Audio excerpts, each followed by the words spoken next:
revoilà pour ce deuxième atelier de formation. Cette fois-ci, c'est Michel Dubié qui est présent à mes côtés. Et nous allons aussi avoir l'arrivée de Jean Laborde. Jean Laborde qui va apparaître sur notre écran. Bonjour Jean Laborde, bienvenue sur ce deuxième campus donc de l'Occitanie. Jean Laborde qui est un expert d'assuré du cabinet Silène et qui connaît parfaitement bien la profession. Merci beaucoup de nous retrouver Jean et je laisse la parole à Michel pour ce deuxième atelier de formation sur l'assurance. Merci. Merci Gilles. Bonjour Jean d'abord. Bonjour à toutes et tous. L'assurance. L'assurance, c'est un dossier je dirais, qui est prioritaire au sein de la Fédération nationale. C'est un dossier auquel nous attachons énormément d'importance parce qu'il est clair qu'un camping qui n'est pas assuré est un camping qui ne peut pas exploiter. Je crois que ça, il faut bien le comprendre. Jean, je pense qu'il nous le fera comprendre tout à l'heure, il nous l'expliquera bien. Mais je crois que l'assurance est vraiment très, très importante. Et dans les contextes actuels, quand on voit un petit peu tout ce qui se passe, que ce soit en termes donc de pandémie, la première chose qui nous concerne aujourd'hui, mais que ce soit en termes aussi de risques, les assurances sont fragiles un petit peu en ce moment, et n'hésite pas carrément à rompre à cesser vos adhésions. Donc je crois que ça c'est important, et la Fédération nationale a souhaité prendre ce dossier en charge, et avec l'aide donc de Jean Laborde, que je présente maintenant un peu comme un ami, parce que je peux vous dire qu'en 2013, dans les Hautes-Pyrénées, quand nous avons eu 8 campings qui ont été dévastés, je peux dire dévastés, par une crue torrentielle en l'espace de 3 heures de temps, quand j'ai fait appel à Jean, en tant qu'expert d'assuré, il s'est rendu disponible, et là je peux vous dire que ça fait du bien. Ça fait du bien aux gestionnaires et à un président de département de pouvoir compter sur des gens comme ça, parce que l'assurance, c'est toujours, vous le savez, il y a des conditions particulières, des conditions générales, c'est toujours écrit très petit, on croit être assuré pour tout, et des fois on est assuré pour rien. Voilà, donc je crois que c'est très important, c'est un dossier très très important, et encore une fois, merci Jean pour ton aide, parce que c'est vrai que ça permet quand même sur ce chapitre-là, eh bien, de déléguer à quelqu'un qui connaît et qui sait faire, et qui a les termes et les mots pour nous défendre. Voilà. Donc, je laisse maintenant la place donc, à Jean Laborde, qui est avant tout un expert d'assuré, mais qui, comme je vous dis, au niveau de la FNHPA, s'est investi, et avec des assureurs, tels que Richard Tolède et notre ancien ami Thierry Prats, ont monté HP Assurance, et là, il va vous en parler. Donc, je laisse la parole à Jean. C'est à toi, Jean. Merci. Donc oui, alors puisqu'on va commencer très très vite par un petit préambule là-dessus. Donc effectivement, mais ça va être très court. Donc mon activité, l'activité principale de mon cabinet, c'est bien l'expertise, le fait d'être expert d'assuré, donc d'intervenir par définition après sinistre pour venir en défense des intérêts des sinistrés. Donc ça consiste évidemment à recenser tous les dommages que l'on peut constater, à les chiffrer et à analyser par ailleurs le contrat d'assurance avec toute l'intégralité de ces clauses qui sont dans les conditions particulières, dans les conventions spéciales et ou dans les conditions générales, et monter la réclamation au tamis de ce contrat, parce que bien évidemment, vous comprenez bien que si on a une garantie qui est plafonnée à X euros sur un poste bien spécifique, ben ça ne sert à rien de demander 4 fois la mise, puisque de toute façon, ce sera voué à aller ce qu'on appelle au plein de garantie. Donc il faut effectivement monter la réclamation de la meilleure des manières et ensuite la valider avec les assurés et aller la défendre vis-à-vis de l'expert de compagnie, qui est certes indépendant, mais qui est nommé par la compagnie d'assurance pour indemniser le sinistre. On a une autre activité qui est, je dirais, de faire de la prévention quelque part et qui consiste à, pour ceux qui en ont besoin, à analyser le contrat existant sur un camping et regarder à travers notre œil notre expérience, on va dire, voir si le contrat existant paraît suffisant pour tel ou tel sinistre qui pourrait intervenir. Et donc, à ce moment-là, on rend une analyse sur la pertinence des garanties, leur dimensionnement ou leur absence, et puis on invite donc l'exploitant à retourner voir d'abord son assureur pour essayer de remédier à ces manquements, et puis après, éventuellement, si besoin, l'assureur en question peut aller effectivement contacter d'autres sociétés d'assurance. Concernant mon rôle, moi j'ai participé suite aux événements, puisque là je vais reprendre le fil de notre exposé. Il y a eu des événements récents d'importance depuis fin 2019 sur le marché de l'HPA qui ont commencé avec les événements climatiques majeurs qui ont affecté d'abord le Var en fin 2019, et puis la Lozère et l'Aveyron au printemps 2020, puis le Gard en septembre. Et ces 3 événements consécutifs, plus la tempête qui a touché également des établissements sur la façade atlantique, tous ces événements ont généré d'importants coûts pour les assureurs. Et les assureurs, on sait très bien qu'ils ont l'alpha et l'oméga de leur réflexion, c'est le fameux rapport SP, c'est-à-dire le coût des sinistres cumulés sur une période qu'ils mettent en face des primes qu'ils ont perçues. Pour donner un exemple qui est de notoriété publique, Groupama Méditerranée, par exemple, encaisse bon an mal an 3,6 millions d'euros de primes d'assurance sur les campings, sur les 12 départements de leur secteur. Donc sur 6 ans, ça fait 21 millions d'euros, et sur 6 ans, ils en ont décaissé 48. Donc évidemment, on voit bien que là, ça peut poser un souci. Et sans parler précisément de Groupama Méditerranée, puisqu'eux sont pour le moment encore sur le marché, mais il y a eu, à la suite de ces événements, il y a eu plusieurs retraits. Alors ça, c'est les problèmes du direct. Hein. Ah oui, c'est le problème du direct. Donc on va patienter un petit peu, voir ce que ça va donner. Donc vous l'aurez bien compris, Jean Laborde, donc expert d'assuré, va nous expliquer un petit peu comment ça se passe avec les compagnies. Vous avez vu que les compagnies sont très frileuses en ce moment, ça c'est clair. Après, il ne faut pas oublier que c'est la mutualisation, mais bon, jusqu'à quel niveau ça peut aller. Mais enfin, n'hésite pas à supprimer nos primes et à enlever des campings de leur portefeuille. Et il y en a de plus en plus.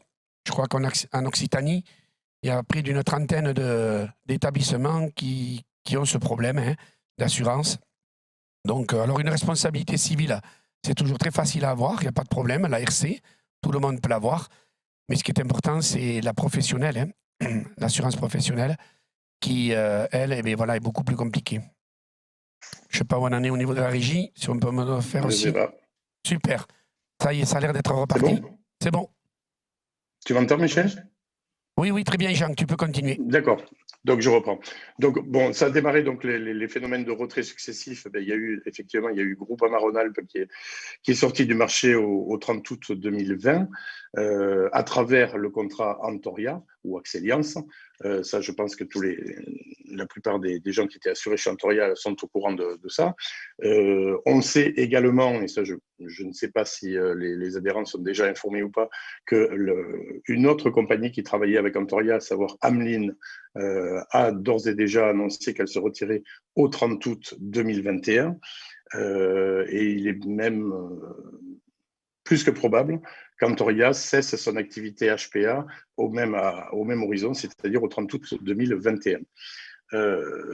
Au sujet d'Amlin, la fédération d'ailleurs s'est saisie du problème et a envoyé un mail générique sur il y a des campings, on pense qu'il y en a une petite trentaine de campings qui pensent être assurés par Amlin, qui avaient reçu d'ailleurs en septembre-octobre, qui avaient reçu un avenant à signer, et quand cet avenant n'a pas été retourné signé à temps, eh bien l'offre d'assurance a été rejetée, a été annulée et non renouvelée. Ça veut dire qu'on a trouvé, là on a déjà identifié 2, mais on pense qu'il y en a une trentaine à peu près, de gens, d'exploitants qui pensent être assurés chez Amlin et qui ne le sont pas.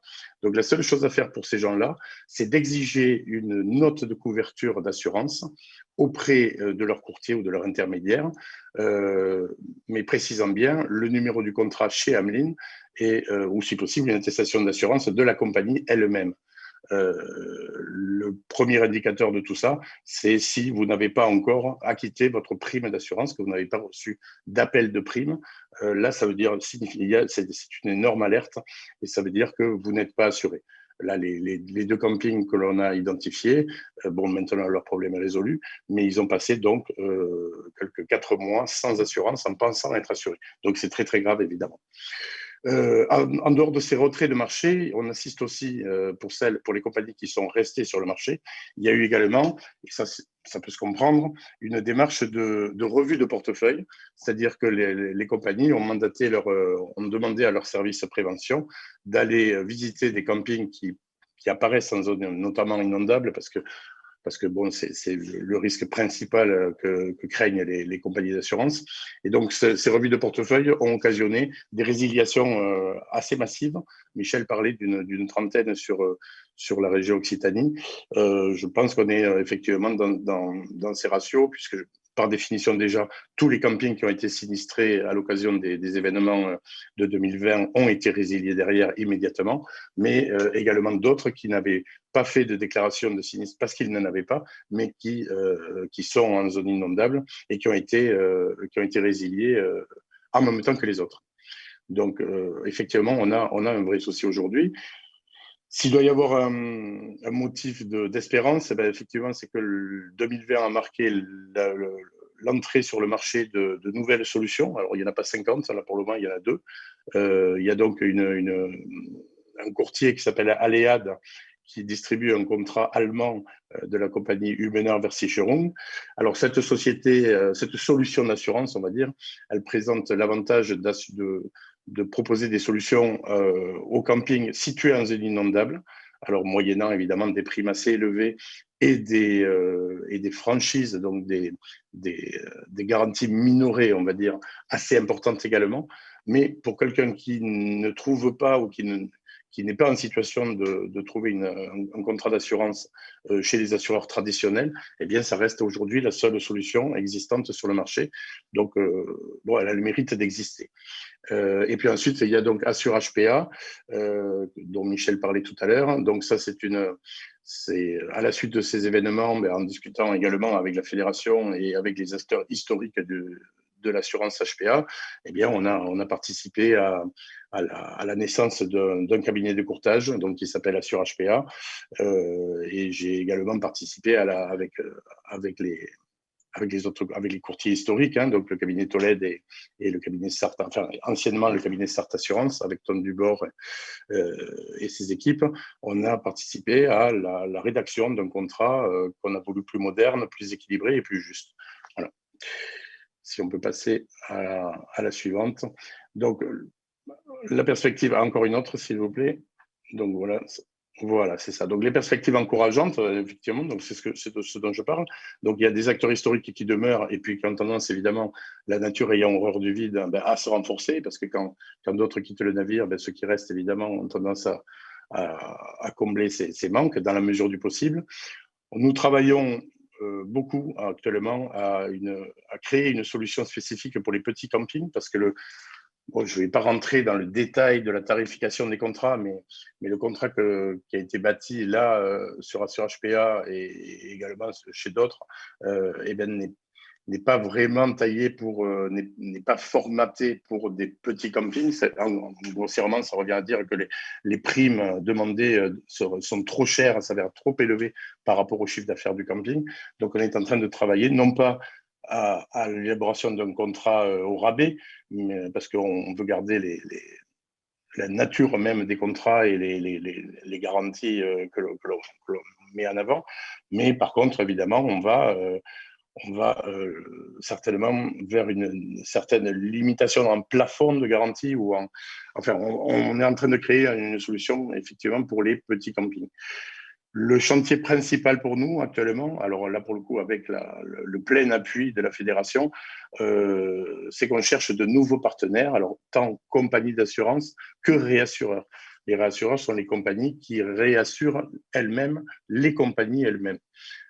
Et donc là, nous sommes en plein dans le sujet en ce moment. Il y a des rendez-vous qui sont là à venir très prochainement, dans les prochaines semaines, pour essayer de convaincre des compagnies ou des réassureurs à s'intéresser sur ce marché parce que les statistiques de l'hôtellerie plein air sont clairement excellentes si l'on sort le risque inondation, et même en l'intégrant, quand on a une politique de souscription draconienne et qu'on n'assure pas l'inassurable, eh bien effectivement les statistiques sont bonnes. Donc on a de bonnes raisons de penser qu'on a des atouts importants pour faire revenir des compagnies ou des réassureurs.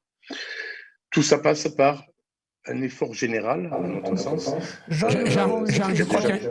excuse-moi, je crois qu'il y a une question déjà à ce sujet. Pardon. Jean, nous avons une question au niveau du chat d'Olivier Massou. Qu'appelle-t-on un petit camping? Alors, un petit camping, c'est absolument pas péjoratif dans ma bouche, hein, mais c'est en taille, ce sont des campings qui font moins de 250 emplacements, qui font moins de 300 000 euros de chiffre d'affaires. C'est ce critère-là, c'est à peu près à ce niveau-là que la bascule se fait et que le tarificateur habituel du contrat devient trop onéreux pour des campings qui réalisent des chiffres inférieurs à ça. Et nous avons une deuxième question, Jean, de Clarisse Combe. Quand vous dites on travaille à ces réflexions, qui c'est on, Jean? Qui c'est 11, c'est principalement à la demande et avec les encouragements de la fédération. Bien, ce sont pour ce qui me concerne, moi je travaille effectivement main dans la main avec les fondateurs d'Assure HPA, donc Tom Dubord, Richard Tolède. Je pense que les autres acteurs du marché doivent vraisemblablement avoir le même type de démarche. Il y a déjà une solution qui existe pour des petits campings avec encore Allianz, qui malgré tout continue à assurer des petits campings. Alors, encore une fois, excusez-moi si je veux vraiment pas que le terme petit soit mal perçu auprès des adhérents, mais des campings de taille moindre peuvent encore être assurés chez Allianz à partir du moment où ils ne sont pas réputés inondables. Après, le souci que l'on a aujourd'hui, c'est évidemment pour les structures qui ont soit déjà été inondées, soit qui apparaissent comme inondables dans les logiciels d'analyse qu'utilisent les assureurs. Merci pour ce retour, Jean. Tu peux reprendre. J'interviendrai de temps en temps, si je peux me permettre, pour justement apporter de la matière. D'accord. Donc oui, à mon sens, l'effort général de la profession pour aider tous ces projets et toutes ces solutions pour que l'HPA reste un secteur intéressant pour les assurances et qu'elle reste présente, c'est la sensibilisation des exploitants à la prévention.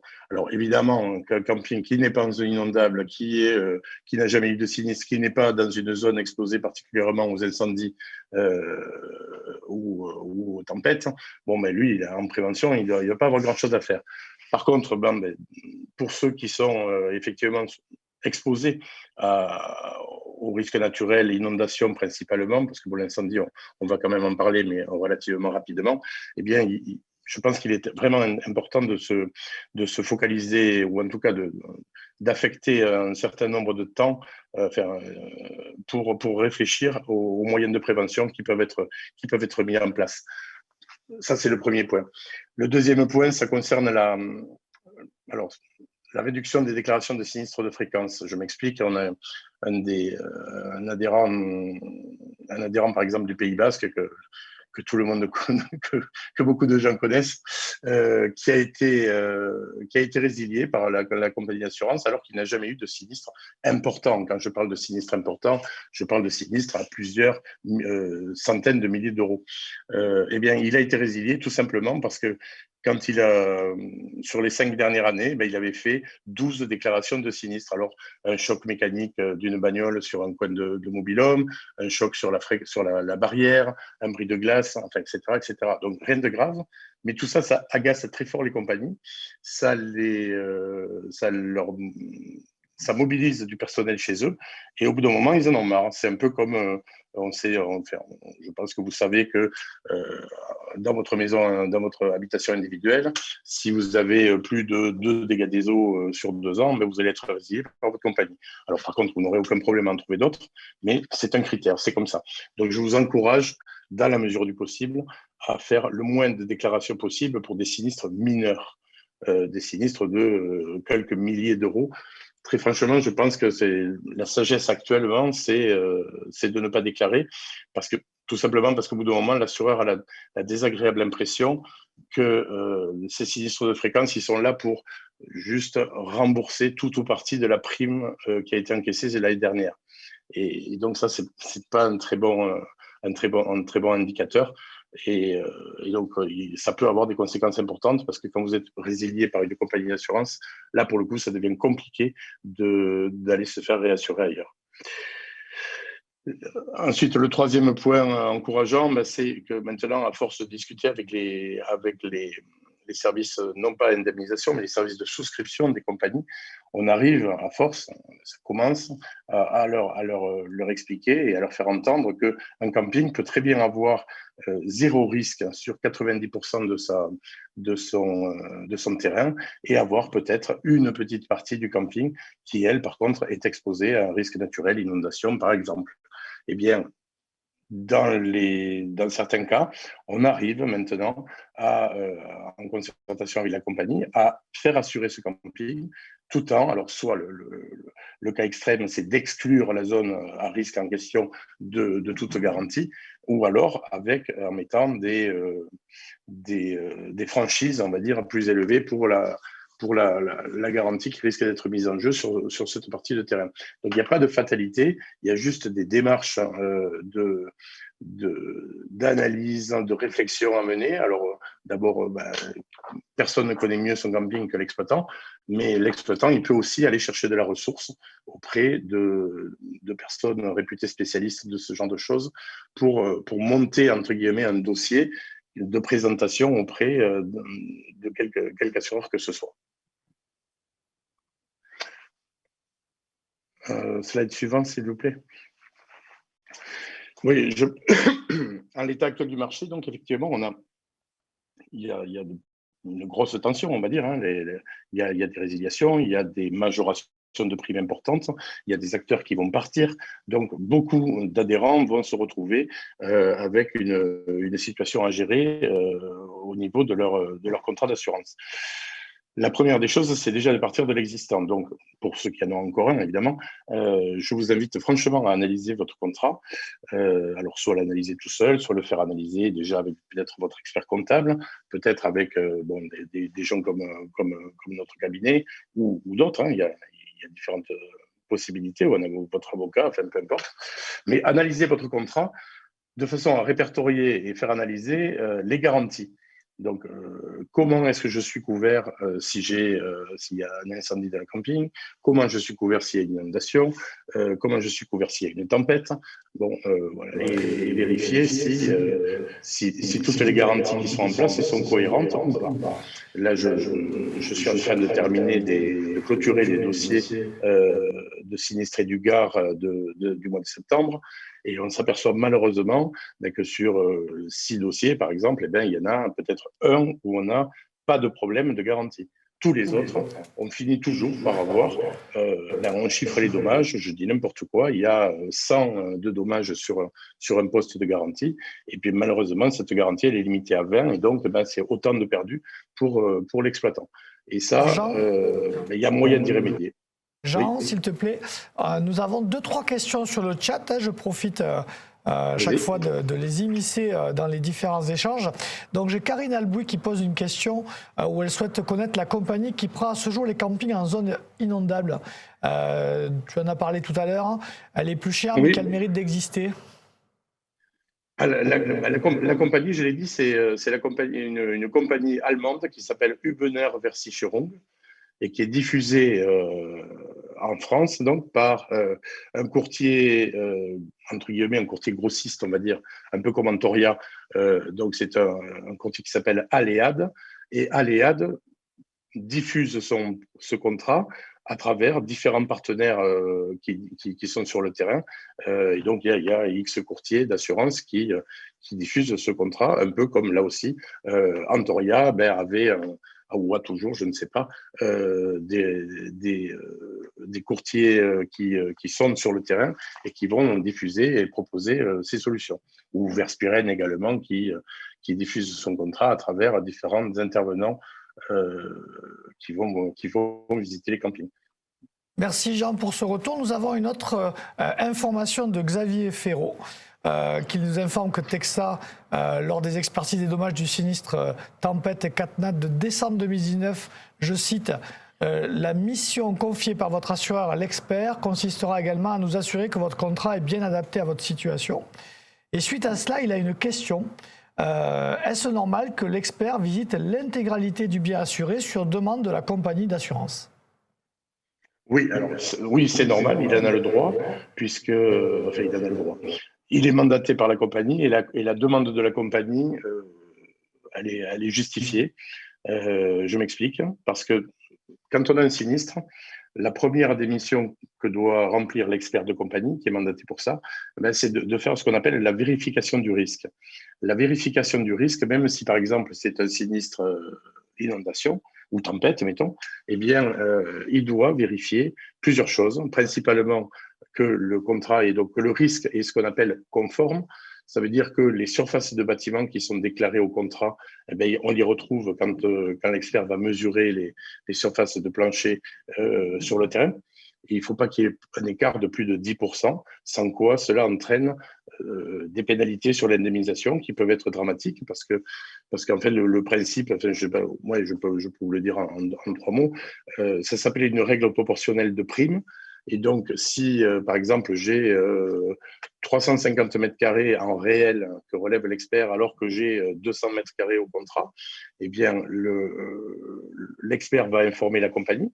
La compagnie va regarder combien de primes aurait dû payer le camping, non pas avec 200, mais avec 350 mètres carrés. Alors, cette prime, par exemple, mettons qu'elle soit de 25% plus chère que la prime qui a réellement été payée par le camping, eh bien tout ça donnera lieu à la fin des expertises, au moment de l'indemnisation, à une retenue de 25% de l'indemnité globale, pas seulement sur l'indemnité bâtiment. Donc, ça peut, petite cause de grands effets. Donc, il va vérifier d'abord les surfaces de bâtiment, il va également vérifier par exemple sur les mobil-homes ou sur les locatifs, il va regarder quelle valeur au jour du sinistre représente le parc de mobil-homes ou de locatifs et va le comparer avec le capital qui a été garanti et déclaré au contrat d'assurance. Eh bien, s'il y a un trop gros écart, là aussi, ça peut donner lieu à une règle proportionnelle de prime. Donc, l'expert, il est effectivement mandaté pour ça. Il peut aussi, de même qu'un manquement, par exemple, sur les vérifications annuelles, bon, c'est de moins en moins vrai parce que les adhérents sont de plus en plus responsables. Vous savez tous que vous êtes soumis à des contrôles annuels. Bon, et quand il y a une absence de contrôle annuel, alors que même outre l'aspect réglementaire, eh bien, le camping s'est engagé à le faire dans le contrat, bien là aussi, en cas de manquement, il y a à la clé une pénalité potentielle.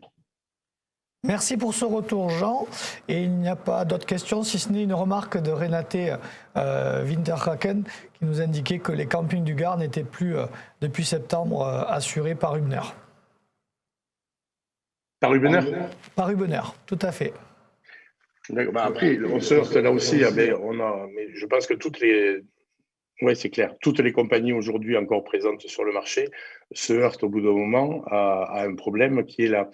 On va dire que si sur une même zone, une seule compagnie commence à avoir trop de risques cumulés, ben les services de souscription et de contrôle des risques des compagnies se disent qu'en cas d'un événement d'ampleur sur la zone géographique en question, ben, ils font les additions. Ils regardent, bon, mais on a combien, je dis n'importe quoi encore, on a 30 campings exposés sur telle zone géographique.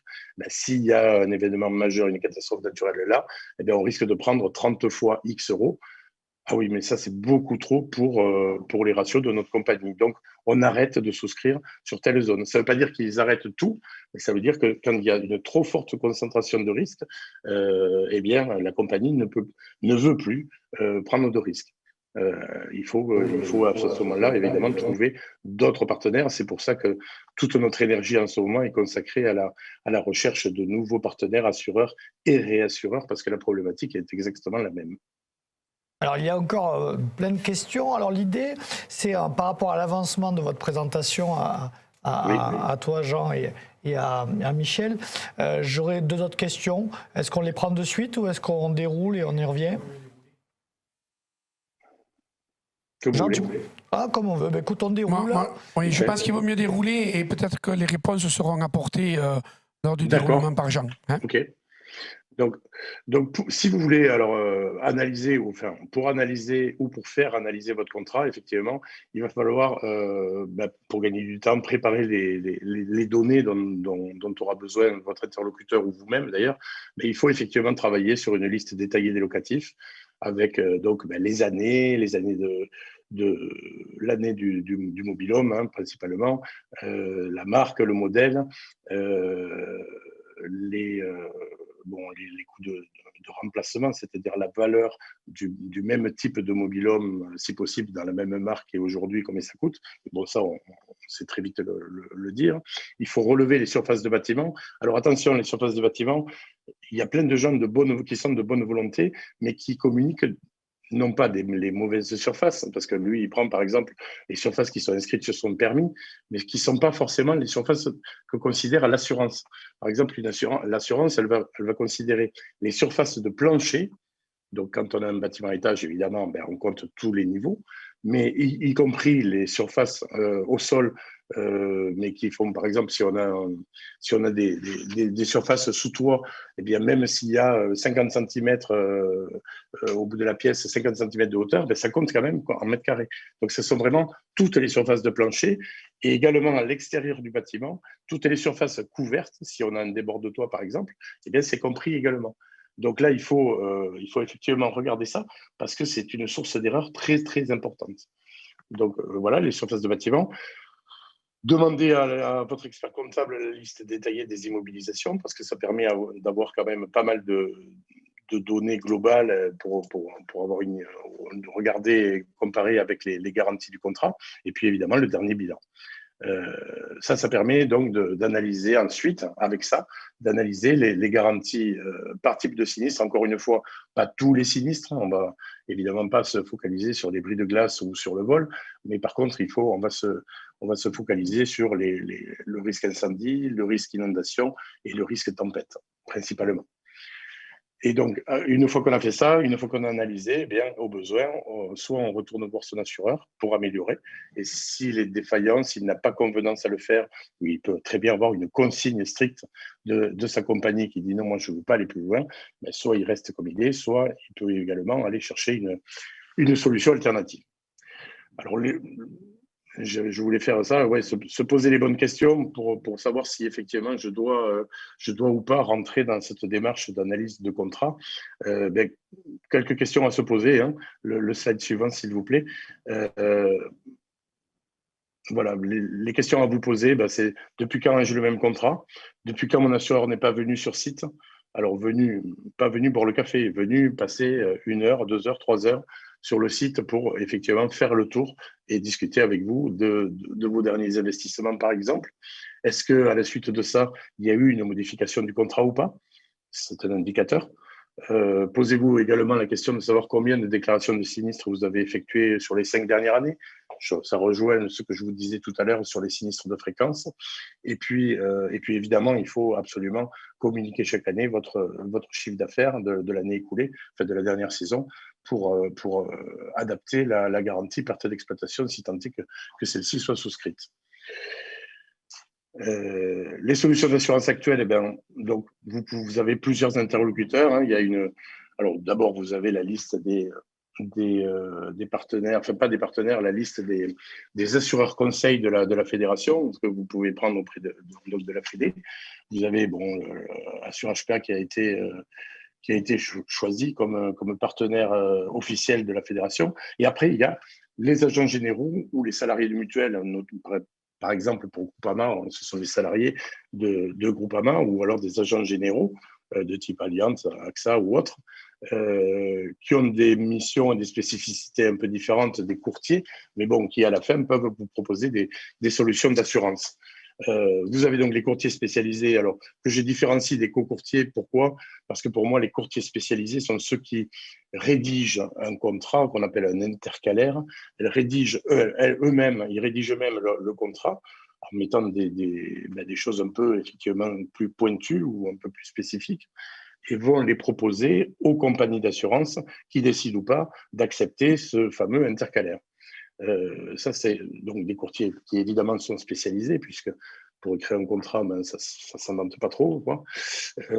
Et à côté de ça, il y a des co-courtiers ou intermédiaires commerciaux qui vont le diffuser dans le cadre d'accords de commercialisation, qui vont diffuser auprès des adhérents de l'HPA. Et tous ces contrats, évidemment, finissent par arriver au sein des quelques compagnies encore présentes sur le marché. Voilà pour l'architecture. Slide suivant, et même celui d'après d'ailleurs.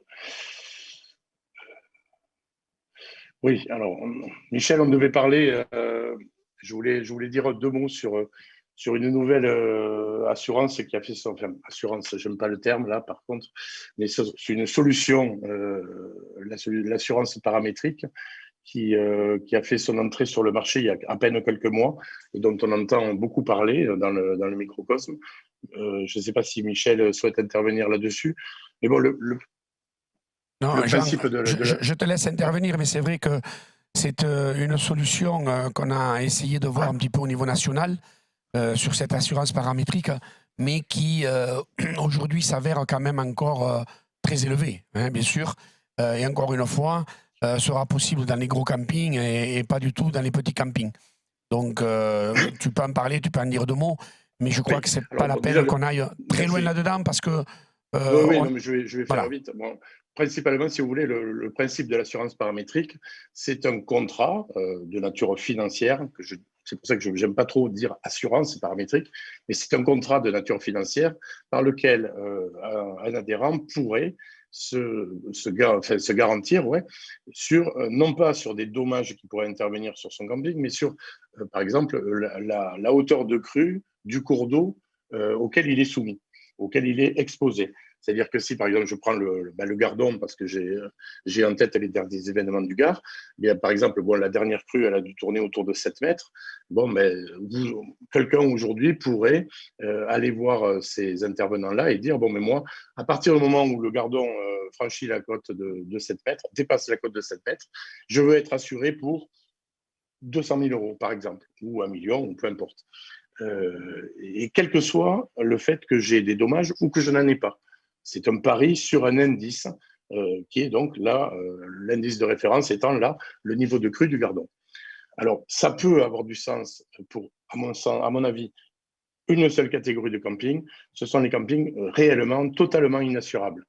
Où là, donc soit parce qu'ils sont en crue torrentielle avérée et où ça devient très, très compliqué d'assurer, ou soit sur des campings qui ont eu des sinistres très, très conséquents et que plus personne ne veut assurer. Mais il faut bien comprendre que, d'abord, le coût de cette assurance est très élevé, puisque, grosso modo, si vous voulez être assuré pour 200 000 euros, par exemple, ça va être une prime de l'ordre de 35 000 euros par an, que vous êtes, évidemment, vous l'avez payé à fond perdu, hein, ça va sans dire. Et moi, à ce niveau-là de prime, j'ai tendance à dire que il vaut mieux, il vaut mieux plutôt consacrer ses budgets à faire de la prévention, si tant est qu'elle soit possible, bien évidemment. Donc, ça reste d'un coût élevé, donc souvent prohibitif pour des campings de taille modeste, et puis de toute façon, même pour les autres, ça devient assez compliqué d'avoir une logique de gestion sur des niveaux de primes pareils. C'est une logique de protection. Alors, oui, effectivement, ce sont pour des biens non assurables. Mais ce qu'il faut bien comprendre, c'est que ce genre de solution ne facilitera en aucun cas l'assurabilité du camping avec un contrat multirisque normal. C'est-à-dire que si quelqu'un souscrit ce genre de garantie pour se prémunir contre une crue, hein, par exemple, eh bien, il ne sera toujours pas garanti en incendie, il ne sera toujours pas garanti en responsabilité civile, il ne sera toujours pas garanti en tempête. Donc, ce n'est absolument pas une alternative à l'assurance à faire un contrat multirisque. Et ça, il faut vraiment en avoir conscience, parce que j'ai observé, moi, sur le marché, des discours qui peuvent laisser entendre que une fois qu'on est garanti avec ça, c'est plus facile d'aller se faire assurer par les acteurs habituels du marché. Non, ça, c'est juste faux, en l'état actuel. Oui, on peut… Slide suivant. Alors, slide suivante, mais juste avant, peut-être, en profiter pour 2-3 questions intermédiaires Oui. depuis le début de la slide. Alors, question de Philippe Gruarin. Être inondable sur un emplacement est-il considéré comme un risque, ce qui entraîne des refus, alors que le risque est réellement faible?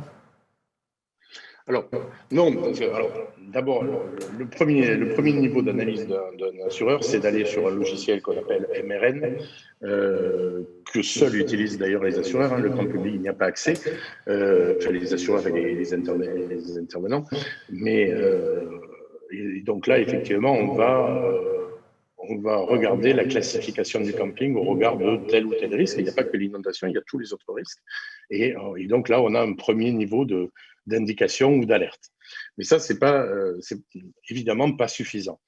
Il faut aussi aller voir ensuite, selon la topographie du camping, selon les niveaux d'aménagement qu'ont mis en place les exploitants, eh bien ça permet également de tempérer ou de présenter plus en détail le dossier auprès de l'assureur et de mieux le défendre.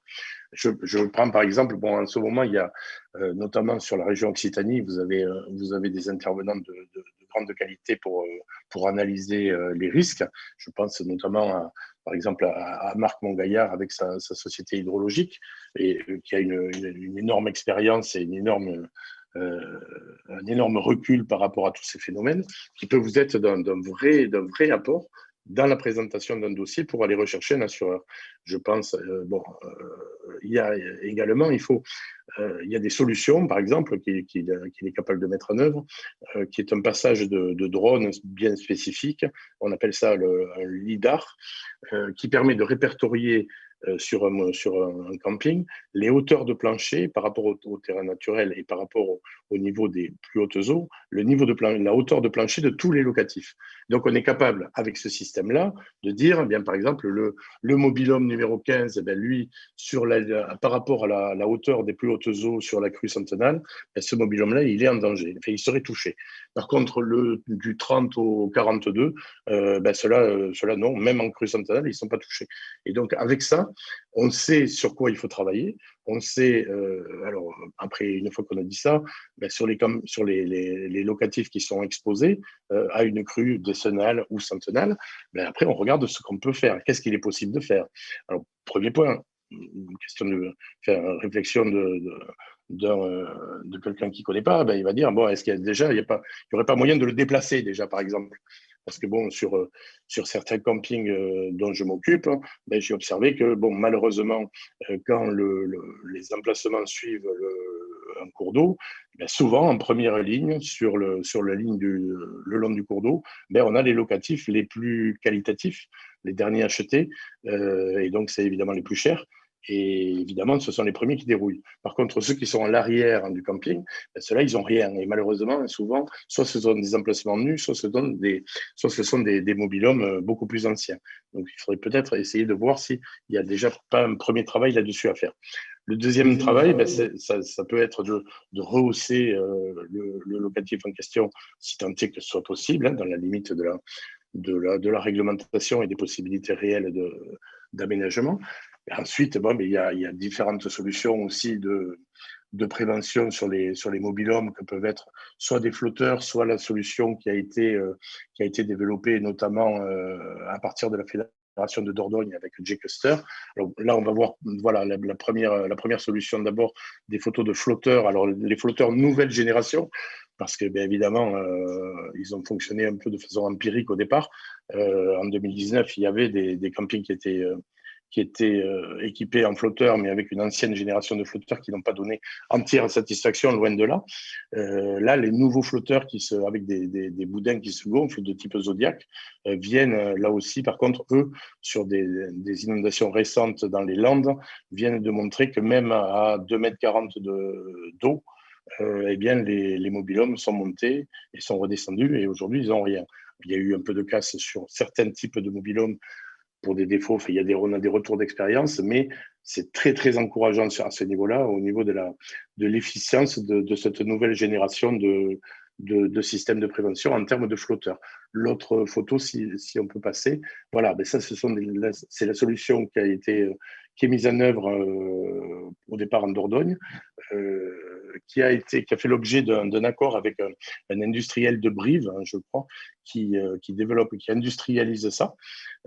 Et donc là, il s'agit évidemment, alors c'est pas un flotteur, c'est un pont type pont mécanique, où le mobilhome, clairement, en cas d'alerte, il est monté à, je ne sais pas jusqu'à quelle hauteur ça va, mais au moins à 1,50 m. Et donc là, effectivement, bon, c'est une solution plus brutale, on va dire, ou moins souple, mais qui a le mérite d'exister et d'avoir déjà fait ses preuves sur la Dordogne. Là, il y a deux solutions qui existent de ce type aujourd'hui, qui doivent être envisagées pour les campings qui n'ont plus de solution soit de déplacement de leur locatif, soit justement de les transformer ou alors de les remplacer par des HLL sous pilotis. Enfin voilà, ça commence à être des solutions qui maintenant commencent à avoir du sens. Voilà. Merci Jean pour ce premier retour très complet avec des photos assez impressionnantes sur les solutions, et en tout cas sur les problématiques, mais aussi sur les solutions, donc c'est super. J'ai une autre question d'Evelyne de Dieu, qui dans le cadre du contrat chez Aléade, elle ne peut plus vraiment négocier les plafonds, les franchises, puisque ce sont les seuls à ce jour qui acceptent de les assurer en zone inondable. Est-ce que vous pensez que vous pouvez intervenir quand il n'y a plus qu'une seule couverture proposée en tant qu'expert d'assuré? Et j'ai Alémi qui demande derrière, d'ailleurs, quel est le coût de cette prestation par la même occasion. Alors, le coût de quelle prestation? Je pense une prestation d'intervention sur quand il y a un sinistre avec un seul assureur, vous en tant que, je suppose, d'expert d'assuré. Et je pense un questionnement sur les coûts d'un expert d'assuré, peut-être. Alors bon, si c'est sur le coup, la prestation d'un expert d'assuré, elle tourne généralement autour de 5% hors taxe de l'indemnité avant franchise perçue par l'exploitant, par le sinistré. En général, je dis en général parce que le marché tourne autour de ça. Bon, évidemment, sur des sinistres très très importants, le taux baisse parce qu'au bout d'un moment, ça finit par ne plus avoir de sens, quoi. Mais bon, retenez que ça tourne autour de 5. C'est généralement le taux de prise en charge assumé par la compagnie elle-même pour les sinistres autres que les catastrophes naturelles. Donc en incendie, par exemple, ou en tempête, la plupart des contrats remboursent les honoraires d'experts d'assurés à hauteur de 5. Alors, il y a deux systèmes. Soit c'est en fonction d'un barème professionnel, mais qui ne fait pas l'unanimité et que moi j'ai tendance à récuser, mais bon, qui s'appelle le barème UPMEC. Voilà, soit c'est un taux fixe autour de 5% pour les prestations. Par contre, en catastrophe naturelle, pour le moment, il y a à ma connaissance plus de contrats qui remboursent ces honoraires. On y travaille, mais pour le moment, ça n'existe pas. Très bien. Après, s'il s'agit des démarches d'analyse de contrat, là, c'est très différent. Ça tourne entre 500 et 1000 euros selon la taille de l'exploitation. Merci pour ce retour. J'ai maintenant une question de Xavier Ferraud sur les débords de toit lorsque le sujet a été évoqué quant au calcul des surfaces. Est-ce que donc cela veut dire que le calcul des surfaces doit se faire à l'aplomb des gouttières? Oui. Voilà, réponse claire, nette et précise, c'est fait à l'aplomb des gouttières. Il faut faire le tour des bâtiments. Et par exemple, si vous avez, je ne sais pas, si vous avez plus qu'un débord de toit, une terrasse couverte à côté de votre restaurant, attenante à votre restaurant, eh bien, c'est l'ensemble des surfaces qui sont couvertes par la dite toiture qu'il faut prendre en considération dans le calcul. Super, merci pour ce retour. Que Et même que concernant... par exemple, pardon, si sur un sanitaire, vous avez un déborde-toit de 1 mètre tout autour du sanitaire, eh bien, il faut effectivement prendre les surfaces à 1 mètre autour des bâtiments existants. Merci Jean pour ce retour. Et maintenant, j'ai une autre question d'Hugo Sladen concernant la déclaration des petits sinistres. Est-ce que ceux causés Ouais. par un tiers sont aussi pénalisants que les autres? Non, évidemment moins. Évidemment non. Merci. Et pour le moment, c'était une des dernières questions. Attendez, je regarde quand même, hein. J'en ai peut-être deux autres. Oui. Parlant des systèmes qui ont été présentés sur la notion de protection des matériels, les surélevants et autres. Question de Karine Albouy concernant ces systèmes. Est-ce qu'ils ne mettent pas en péril les moyens de mobilité des mobilhommes? Alors, au Réglementaire niveau au niveau juridique, hein. Alors, très clairement, au niveau des flotteurs, ça c'est sûr que non, puisque le flotteur, il est dégonflé en permanence. Donc, il est accroché sous le mobil-homme. Mais d'abord, d'une part, on ne le voit pas, il n'est pas visible. Et puis, une fois qu'effectivement, en cas d'alerte, eh on le gonfle en quelques minutes. Et d'ailleurs, il y a la dernière évolution du flotteur comporte un système de gonflage automatique avec un capteur d'eau en dessous du mobil-homme. Donc ça, évidemment non, parce que là, le mobil-home conserve évidemment son caractère de mobilité. Concernant le pont enfin le pont mécanique, on va dire, très franchement, enfin, au niveau de la Dordogne, il n'y a pas eu de retour négatif de l'administration pour les campings qui ont équipé leur mobil-home de cette façon. Donc les administrations étaient plutôt en mode chercher une solution et non pas Oui, voilà. remis en Bien question sûr. la mobilité de la résidence mobile. Très bien. Voilà. Je Parce vous que laisse continuer ce sont des sur... solutions temporaires. Ouais, tu vois, ce sont des solutions temporaires. Bon, mais il y a une alerte. Eh bien, bon, ça prend plus ou moins de temps parce qu'évidemment, la solution de pont mécanique, eh bien, elle est évidemment plus longue à mettre en œuvre que la solution des flotteurs. Mais ça reste du temporaire. C'est évidemment pas définitif. Merci beaucoup Jean. Je pense que l'on peut continuer la présentation avec les démarches, je crois qu'on est arrivé là à accomplir pour trouver une solution d'assurance. Voilà, ça rejoint ce que je disais tout à l'heure, hein. Donc, c'était réunir les pièces nécessaires. Donc, demander un relevé de sinistralité à la compagnie actuelle. Donc là, c'est un relevé au moins de 3 ans ou 5 ans si possible, où là vont apparaître tous les sinistres qui ont été déclarés et leurs coûts. Ça permet à l'assureur déjà de se faire une première idée. Évidemment, le contrat actuel et les pièces administratives d'usage. Et puis ensuite, établir un tableau détaillé des locatifs, je l'ai déjà dit.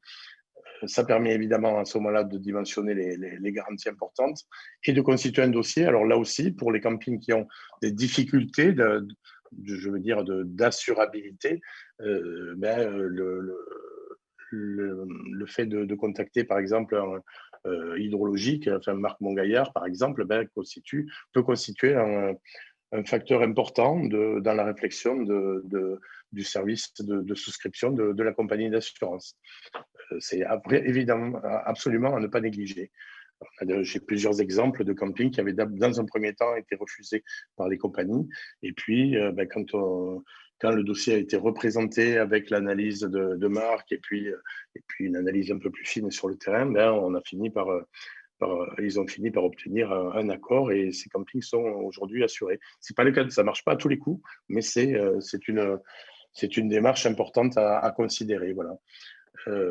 Et puis ensuite, effectivement, choisir, alors je ne vais pas vous dire choisir un interlocuteur, hein. Vous pouvez très bien évidemment en prendre 2 ou 3, ça ne sert à rien d'en prendre 7 ou 8, mais une fois que vous avez constitué votre dossier de présentation, eh bien, vous choisissez 2, 3 intervenants différents qui n'ont évidemment pas à la fin la même solution d'assurance parce que ça ne sert à rien, mais avec 2, 3 solutions distinctes d'assurance. Et puis là, vous aurez amené les entretiens de présentation à ces gens-là et puis à faire votre choix.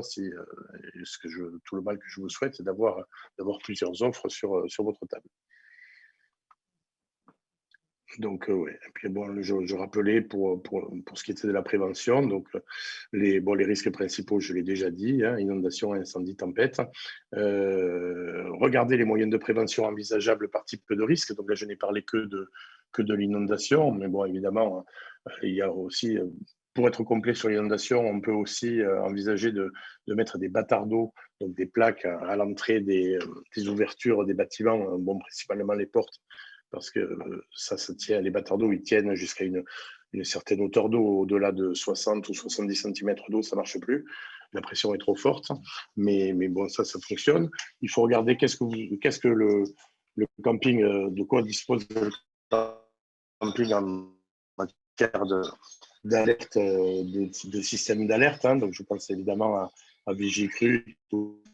Et puis, besoin de faire appel à des spécialistes et à leurs outils, parce que ce ne sont pas des outils qui sont accessibles à tout le monde, de façon à prioriser les investissements futurs, quoi. Voilà. Et puis, en cas de problème avec les pouvoirs publics, bien évidemment, la fédération est là avec tout son poids et toute son expertise et son analyse pour vous assister. Moi, j'aurais une question, Jean. Oui. Est-ce qu'on sait, parce que si j'ai bien compris, on paye peu de primes pour beaucoup de risques, en gros. Hein, j'ai l'impression que c'est un peu ça.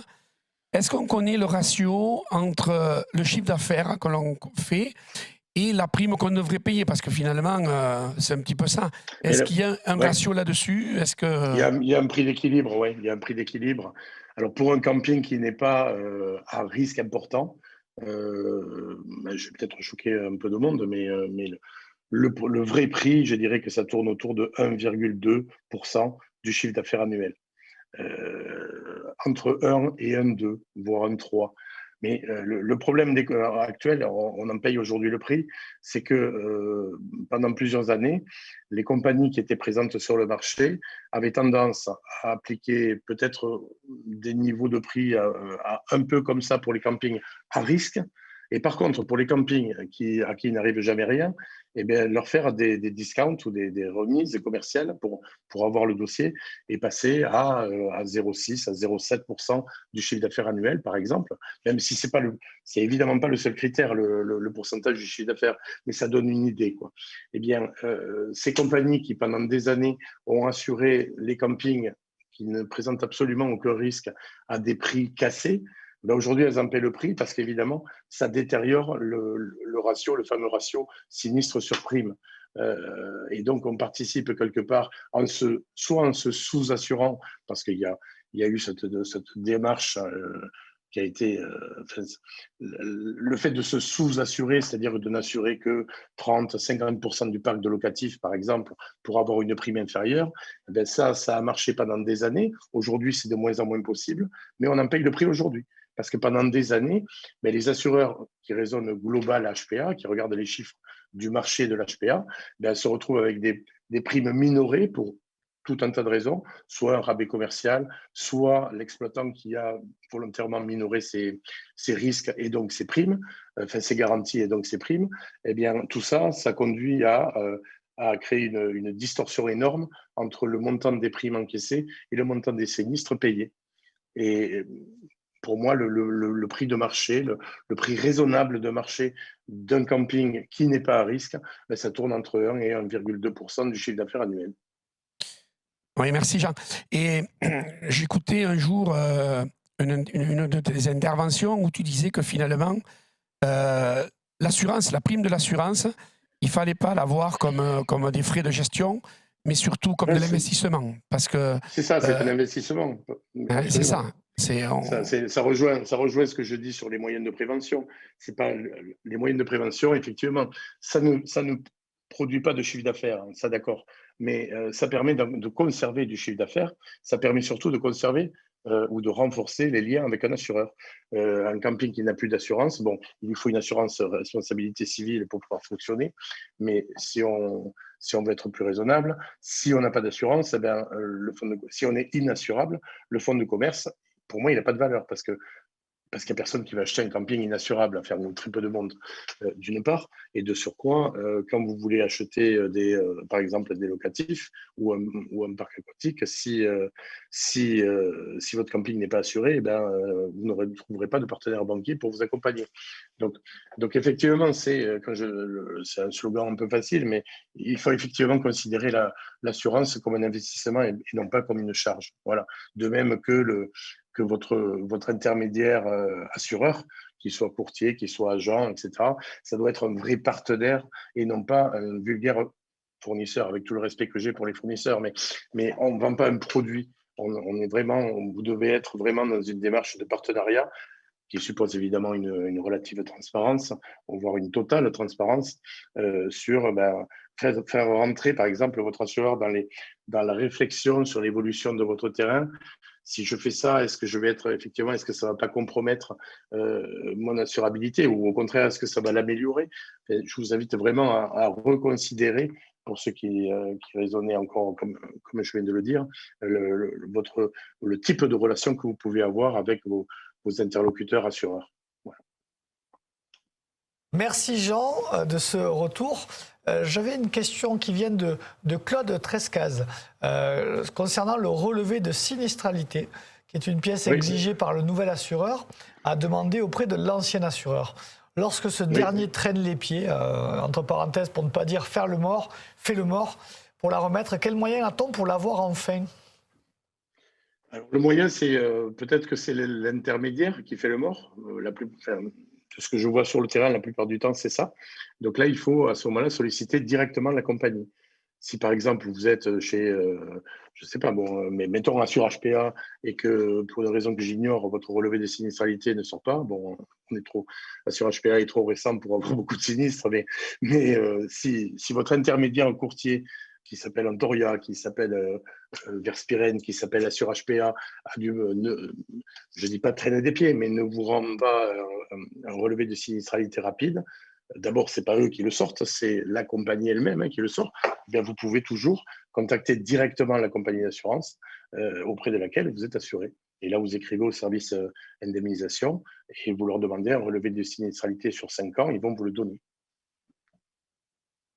Merci pour ce retour. Et j'ai une question de Renate Winteraken, mais j'ai du mal à avoir la précision. Et le taux pour un camping soi-disant à risque, tu parlais Jean de taux tout à l'heure. Est-ce que tu peux donner un élément entre un camping à risque et un camping non à risque? Je dirais qu'un camping majoré, parce qu'il est à risque, alors à risque, entendons-nous, à risque raisonnable, parce qu'un camping à risque certain n'est plus assurable, évidemment. Mais un camping qui peut être exposé malgré tout à un risque important, généralement, ça doit tourner autour de 15 ou 15%, 20% de plus qu'un tarif normal. Bon, moi, je ne suis pas trop là-dedans, mais c'est à peu près ce que j'observe sur le terrain. Merci Jean, si tu veux bien continuer donc sur peut-être la slide suivante. Je suis au bout de mon slide, mais, d'accord. Mais s'il y a des questions ou des demandes de précision, pas de problème. Est-ce qu'il y a donc des questions qui peuvent se rajouter sur le chat? En attendant des questions, peut-être Jean, si j'ai bien compris, ce qu'il faut faire d'entrée, c'est d'abord ne pas oublier de faire réactualiser ses contrats tous les ans ou tous les 2 ans peut-être, surtout quand il y a des gros investissements. Tous les ans, c'est pas la peine. Après, c'est surtout quand il y a des gros investissements, quand il y a de gros changements. Voilà, c'est ça. Voilà, peut-être réactualiser tous ces contrats. Peut-être aussi les faire analyser. Ça, je crois que c'est important aussi. Faire analyser ces contrats. Vous savez que nous avons, je crois que Céline pourra vous le certifier, mais je crois, Jean, que tu proposes une prestation de ce style pour analyser les contrats. Je crois que ça, il faut pas avoir peur d'y aller. Je crois qu'aujourd'hui, l'assurance est un vrai problème, et je le disais tout à l'heure. Alors, j'étais peut-être un peu fort quand je vous disais pas d'assurance, pas d'exploitation, mais on n'en est pas loin, finalement. Parce que le jour où le sinistre arrive et qu'on n'est pas assuré, ça pique, ça fait mal. Donc, je crois qu'il faut faire attention à ça. Donc, je crois qu'il y a une prestation là-dessus. Il y a un truc que je voulais préciser. Par exemple, Michel, tu vois, quand je dis, on parle du sujet des locatifs, enfin des mobil-homes, par exemple. Alors, même pour quelqu'un qui déclare la totalité de son parc, ce qu'il faut, si on veut être vraiment cohérent, il faut imaginer les effets d'un sinistre en termes d'indemnisation. C'est-à-dire, je m'explique. Là, je suis tombé récemment sur un sinistré, un camping sinistré, qui avait communiqué à son interlocuteur assureur le nombre de mobil-homes qu'il venait d'acquérir, d'accord? Et il a communiqué la valeur d'achat. Sauf que c'était, par exemple, là, c'était des mobil-homes d'occasion, mais le schéma peut aussi marcher sur du neuf. Quand on en achète plusieurs, on a un rabais commercial qu'on n'aura pas forcément si on en achète un seul ou deux. Mais en l'occurrence, là, il avait acheté des mobil-homes d'occasion. Eh bien, comme il a communiqué le montant du prix d'achat, l'assureur, peu ou prou, s'est calé sur la valeur d'achat de ces nouveaux mobil-homes. Sauf qu'il a considéré que, comme dans le même temps, mais je dis n'importe quoi, il avait acheté 10 mobil-homes à 7 000 euros, 70 000 euros par exemple, de plus. Et donc, l'exploitant demandait l'augmentation de cette garantie à due concurrence. Alors là, c'est un premier niveau d'erreur, parce que si ces 7 mobil-homes sont touchés, et ça a d'ailleurs été le cas, eh bien, on ne part pas d'une base de 7 000 euros par unité, on part comme base de la valeur en neuf, donc d'un mobil-homme à 15 000, 16 000, 17 000 euros. Donc là, déjà, il y a une insuffisance de garantie.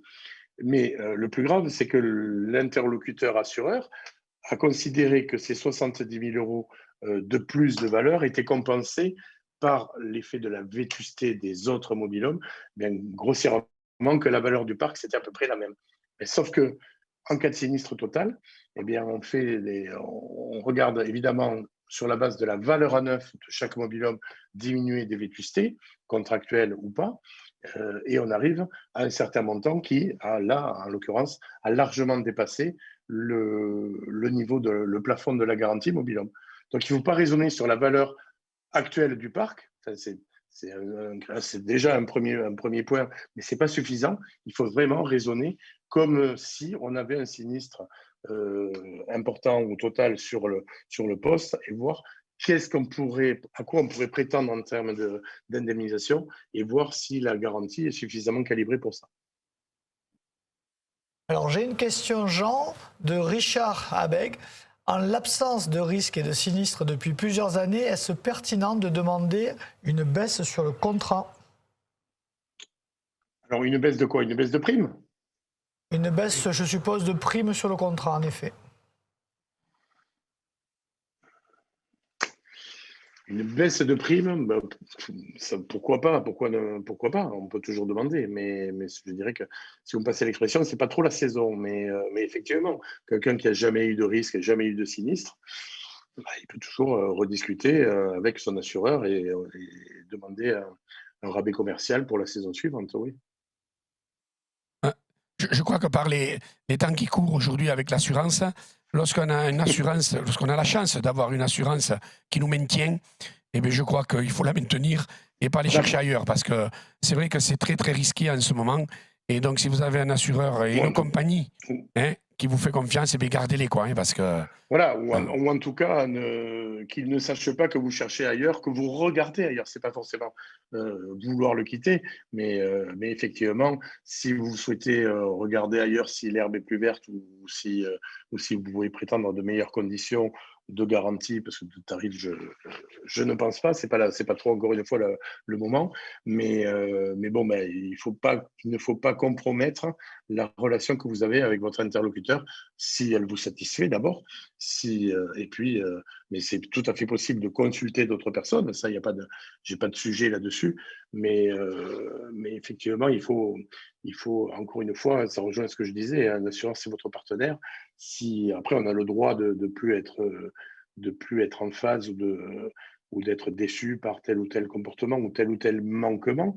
Je parlais des visites plus ou moins annuelles, des mises à jour de contrat et autres. Bon, si vous êtes satisfait de votre assureur, pour le moment, en l'état actuel du marché, il vaut mieux y rester. Sauf si, effectivement, vous avez des motifs légitimes d'être insatisfait ou de percevoir un relatif manquement aux engagements que commande la profession, quoi. Voilà. Maintenant, tout ce discours-là, je le tiens parce qu'il y a très très peu de solutions existantes aujourd'hui. On est encore une fois en train de travailler à faire revenir 2, 3, rêvons un peu, 4 compagnies nouvelles sur le marché. Et là, effectivement, par le biais de la concurrence saine, ça redeviendra un peu plus vertueux. Mais là en ce moment, c'est très compliqué. Ouais. Merci Jean pour ce retour. Juste peut-être aussi quand même qu'il nous confirme bien, Jean, parce que je sais que c'est le souci un peu de nos adhérents. Tu nous confirmes bien, Jean, que vous êtes en train de travailler, et en partenariat avec la FNHPA, effectivement, sur la problématique de l'assurance des petits campings. Alors, comme tu disais, Tout c'est à pas fait, péjoratif, mais voilà, et trouver des primes qui soient cohérentes par rapport au chiffre d'affaires. Ça, je Voilà, crois que c'est c'est ça. très important parce que je rappelle qu'en Occitanie, la moyenne des terrains de camping, elle ne dépasse pas les 100 emplacements. Donc, on est presque tous des petits campings, quoi. Voilà. Donc, Là, merci. on a un vrai sujet là-dessus, ouais, Michel, on a un vrai sujet. Alors, il y a une solution aujourd'hui, hein, en l'occurrence, le cabinet Atoll de Richard Tolède continue à proposer et arriver à souscrire des campings de taille modeste, on va dire, à partir du moment où ils ne sont pas inondables, parce que Allianz, en l'occurrence, continue à assurer des campings qui ne sont pas inondables. En revanche, pour les inondables, aujourd'hui, il y a très très peu de solutions, pour ne pas dire pas. Donc on s'est saisi évidemment du problème en concertation avec la fédération et on travaille à la rédaction d'un contrat spécifique et on a des entretiens prévus pour aller défendre cet intercalaire et le faire, on le souhaite accepter pour pouvoir le diffuser rapidement. Merci, Jean. On compte là-dessus. Merci beaucoup pour cette intervention, Merci. Jean. Nous allons maintenant avoir le plaisir de recevoir Philippe Robert et Caroline Belobre qui vont échanger sur différents éléments. Merci beaucoup, Jean Laborde, pour cette belle intervention avec Michel. Merci beaucoup. Et donc, le temps de faire le changement de plateau et nous avons l'entrée de Philippe et de Caroline. Merci beaucoup, Au revoir à tous. Jean. Merci. Bye.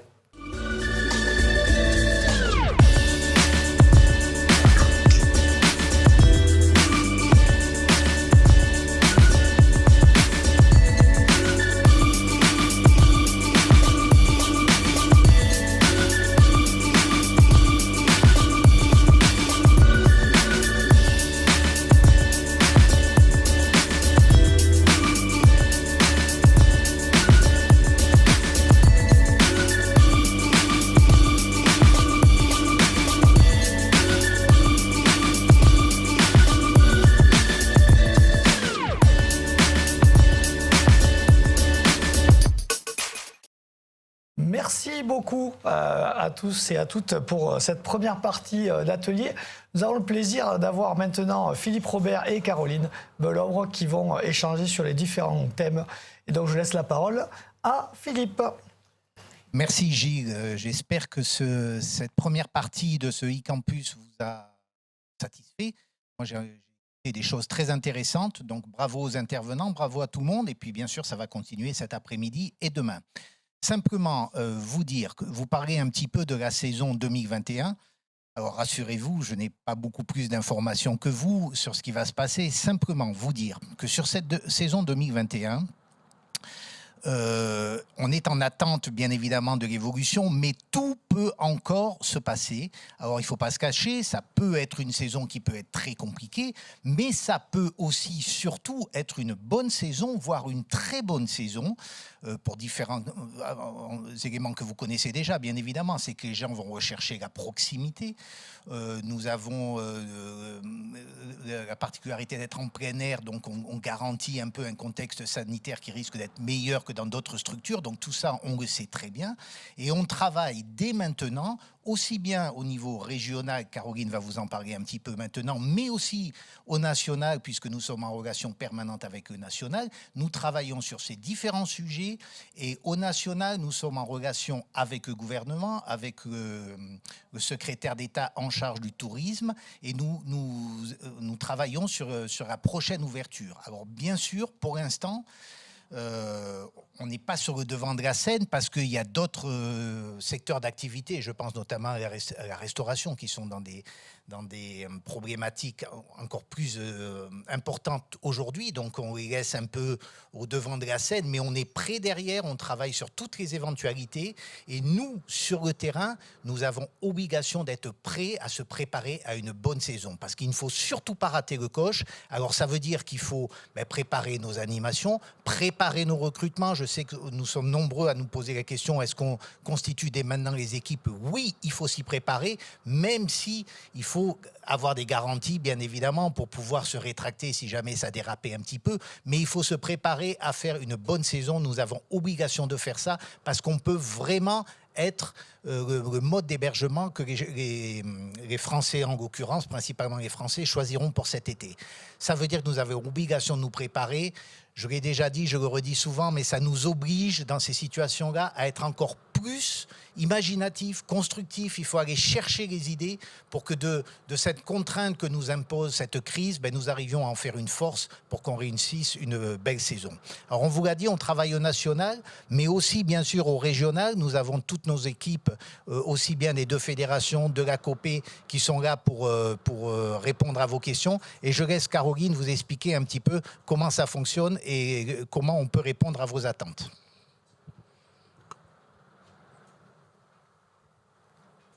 Oui, bonjour à tous. Donc pour compléter les propos de Philippe, voilà, je voulais vous dire qu'on travaille en étroite collaboration avec Céline Vénica, qui est la directrice Midi-Pyrénées. On a recruté depuis quelques mois aussi Élise Ferreira pour l'Occitanie. Donc elle est chargée de mission, elle s'occupe de toute la communication. Donc on essaye de vous envoyer une newsletter, de mettre en ligne des informations qui vous sont utiles. Et puis aussi, donc, on travaille avec l'équipe du Languedoc-Roussillon, donc Alice Turinetti, notre juriste, Catherine Soulérol et Nadine Barrère. Voilà, on est là pour soutenir les élus, mais aussi pour vous accompagner au quotidien. Sachez qu'on note toutes les questions quand vous nous appelez sur le standard. On essaye d'y répondre au plus vite, mais on a des urgences à traiter, donc parfois c'est vrai qu'on a 1 ou 2 jours de décalage. Rassurez-vous, donc on est vraiment, on note tout et on en fait, on a fait la synthèse toutes les semaines à nos élus, voilà, et toutes les questions qui nous sont posées ont en général une réponse. Il nous faut aussi parfois un peu de temps pour faire des recherches aussi et vous apporter des questions, des réponses précises. Voilà, donc n'hésitez pas à revenir vers nous dans tous les cas. Pour compléter ce que vient de vous dire Caroline, c'est vrai, puisque nous en sommes les témoins, que forcément la crise donne un peu plus d'interrogations, donc elles ont beaucoup plus d'appels que d'habitude, mais sachez que l'organisation est vraiment faite derrière, on est là pour en plus les soutenir. Vous laissez un message, elle vous rappelle, peut-être pas dans la journée, parfois c'est souvent compliqué, mais comme vient de vous le dire Caroline, il y a un point qui est fait toutes les semaines, sur lequel nous les élus, nous intervenons, nous voyons chaque appel, et s'il y a quelque chose qui nous semble ne pas, ou une suite n'a pas été donnée peut-être suffisamment, et bien tout de suite elles interviennent. Donc laissez des messages, on vous rappelle derrière, et puis bonne continuation pour ce e-campus. Voilà Gilles. Merci beaucoup, merci à tous les deux pour avoir rappelé le travail des équipes qui réalisent autant côté Midi-Pyrénées que Languedoc-Roussillon, ce travail de fond auprès de l'ensemble des adhérents de la COPA. Donc j'espère que vous avez pu apprécier cette première matinée. Merci à tous les deux, je vous souhaite un bon déjeuner et on se retrouve à 13h30 pour la stratégie des services. Merci à tous et à toutes. À tout à l'heure, bon appétit.